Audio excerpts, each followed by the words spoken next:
Balik po tayo sa mga balita. Dahil sa mataas sa presyo ng karneng baboy, posibleng masakop na rin ito ng maximum suggested retail price o SRP ng Department of Agriculture. Samantala, tinitiyak naman ang kagawaran na hindi maapektuhan at malulugi ang kita ng mga lokal na mga nagtatanim ng sibuyas sa napipintong onion importation. Kunin natin ang live report ni Eden Santos. Eden. Yes, Alex, hindi lamang bigas kundi maging ang baboy ay posibleng isailalim na rin sa maximum suggested retail price ng Department of Agriculture, bunsod ng patuloy na mataas na presyo nito. We're currently studying that and digging deep doon sa buong value chain ng pork, at makita na kung makita natin kung talagang may profiteering ba o wala. Kung if we have identified na may profiteering yan, then definitely we will be doing an MSRP also for pork. Yan ang tugon ni Agriculture Secretary Francisco Chu Laurel Jr. sa mataas na presyo ng baboy sa bansa. Nagtaka ang kalihim kung bakit napakataas ng presyo ng baboy sa pamilihan, gayong nasa 240 hanggang 250 pesos ang farm gate price nito. Batay sa price monitoring, umabot sa 380 hanggang 480 pesos ang kilo ng baboy. Hinahanap ko na sana punta 100 piso na gap na nakikita ko . Anya, tinalakay sa pulong nila ni Pangulong Ferdinand Marcos Jr. sa Malacanang ang mataas na presyo ng baboy. Among other products ay nagpa-review siya sa nag-present kami sa kanya ng situation sa food and yung pork nga was at itlog medyo na mention at he took particular interest in. And tiniyak naman ni Laurel na makukumpleto sa katapusan ng Pebrero ang pag-aaral sa MSRP sa baboy. 2 weeks from now, probably, or end of Feb will be enough time. Pinawi naman ng kalihim ang pangamba ng mga lokal na magsasaka ng sibuyas sa napipintong pagangkat ng sibuyas. Sinabi ni Laurel na hindi ito makakaapekto sa kita ng mga magsasaka. Giit nito na trabaho niya bilang kalihim na tiyakin ang sapat na supply ng produkto. Sa data ng BPI natin, may deficit talaga for February na 7,000 tons. And actually, in-open up lang natin yung market for only 4,000 tons, 1,000 tons for white, 3,000 tons for red. So it's not even enough to fill in the perceived gap or estimated gap. So there's nothing, hindi dapat mag-worry. And tsaka mahirap naman na wala akong gawin at maghayaan na lang maghintay ako ng sitwasyon na kung kailan ba talaga mag-harvest ng farmers. Alex, sa impormasyon na tanggap ng Department of Agriculture, sa 3rd week ng Marso o Abril pa ang full harvest season ng sibuyas sa bahagi ng Nueva Ecija. Kaya naman, kinakailangan talagang magangkat para ma-fill in yung kakulangan nitong buwan ng Pebrero. Dito sa Ilocos Norte, Alex, isa sa malaki ang contribution o ambag ng native na sibuyas sa ating bansa.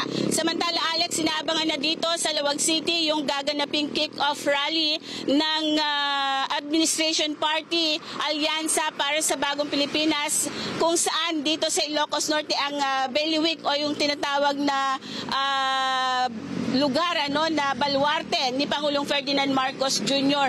Bukas ng hapon yan sa Centennial Arena dito sa Lawag City, at bukas naman ng umaga inaasahan magkakaroon ng press conference kung hindi magkakaroon ng pagbabago sa kanilang schedule yung mga senatorial candidate ng ruling party. Alex? Okay, Eden, doon tayo sa bigas, yan na ba ang sinasabi ni Secretary Chu Laurel na proven solution, dito sa price manipulation ng ilan po nating mga negosyante, dahil natanong ko yan, dahil nga nag-MSRP rin tayo sa bigas.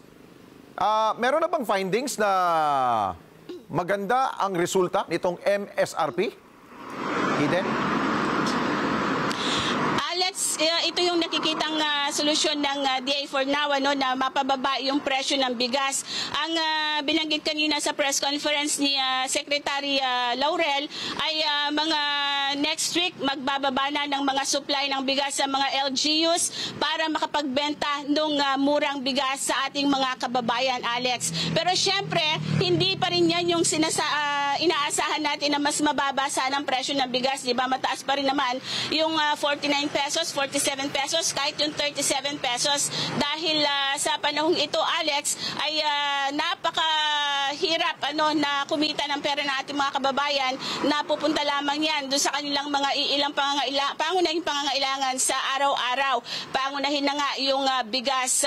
Kung meron pang may bibigay na solusyon, ang ahensya, Alex, ay yan ang talagang pinag-iisipan pang mabuti ng Department of Agriculture at ng national government mismo para naman mas mapababa pa at mapatatag yung supply ng bigas dito sa ating bansa, kung saan hindi na tayo kailangan pang mag-angkat sa ibang mga bansa, kundi dito pa lamang meron na tayong sapat na supply para sa seguridad sa pagkain ng mga Pilipino, Alex. O kaya nga, Eden, kung wala pang proven result itong MSRP sa bigas, huwag niyang laging bukang bibig na MSRP ang magiging solusyon doon rin sa baboy. Alex, siguro yun na yung pinaka-naiisip ang agarang solusyon ng ating pamahalaan. Pero sana nga, meron pa rin silang mas maisip na pang matagalan, hindi lamang yung mga suggested retail price na ito, kundi talagang yung value chain ng pagkain natin, na hindi lamang baboy, hindi lamang bigas, kundi lahat ng klase ng pagkain dito sa Pilipinas ay mabenta ng mababang halaga, Alex. Oo, siguro sampulan niya kung meron siyang mahuli na mga nagmamanipula ng presyo. Yun ang sigurong gustong malaman ng ating taong bayan, Eden. Yes, Alex, gagawin din yan ng DA dahil nabanggit nga rin niya yan. Tinitingnan nila kung merong profiteering, lalo na doon sa baboy kanina, dahil talaga namang yung farm gate price nito ay mura lamang. Pero kapag binenta na sa palengke, mataas na, Alex. Alam naman natin na laging dinadahilan din ng gobyerno before, yung mga middleman na nagpapataas sa presyo ng iba't ibang mga agri-products dito sa ating bansa. Kapag ikaw ay namamalengke araw-araw, Alex, makikita mo yung difference, pagka bumili ka sa palengke, mataas na nga, kunwari 380 yung liempo. Pag napunta na siya sa talipapa, Alex, meron ng dagdag na 40 to 50 pesos ang kada kilo ng baboy na yan, Alex. Kaya lalong sumisirit yung presyo nito, Alex. Okay, maraming salamat sa iyo, Eden Santos. Mata natin mula dyan sa Ilocos Norte. Maraming salamat sa inyo pong pagsubaybay sa Mata ng Agila Primetime. Para malaman ang matatag, matapang at matapat na mga balita, i-follow lamang at mag-subscribe sa AtNet25 TV.